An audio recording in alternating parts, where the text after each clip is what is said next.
முதல் வாசகம். கடவுள் தரும் ஓய்வை பெறுகிறவர்கள் நம்பிக்கையுடன் இருக்கும் நாமே.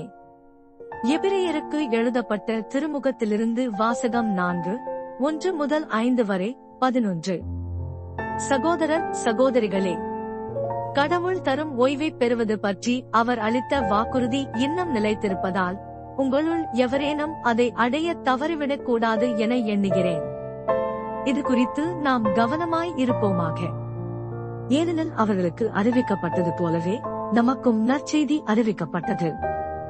ஆயினும் அவர்கள் கேட்ட செய்தி அவர்களுக்கு பயன் அளிக்கவில்லை, ஏனெனில் கேட்டவர்கள் அச்செய்தியை நம்பிக்கையோடு கேட்கவில்லை. இந்த ஓய்வை பெறுகிறவர்கள் நம்பிக்கையுடன் இருக்கும் நாமே. இதை குறித்தே நான் சினமுற்று, நான் அளிக்கும் இளைப்பாற்றியின் நாட்டிற்குள் நுழையவே மாட்டார்கள் என்று ஆணையிட்டு கூறினேன் என எடுத்துரைக்கப்பட்டுள்ளது. எனினும் உலகம் தோன்றிய காலத்திலேயே கடவுளுடைய வேலைகள் முடிந்துவிட்டன. ஏனெனில் மறைநூலில் ஓரிடத்தில் 7ஆம் நாள் பற்றி கடவுள் தாம் செய்த வேலைகள் அனைத்தையும் நிறைவு பெறச் செய்து 7ஆம் நாளில் ஓய்ந்திருந்தார் என்று கூறப்பட்டுள்ளது.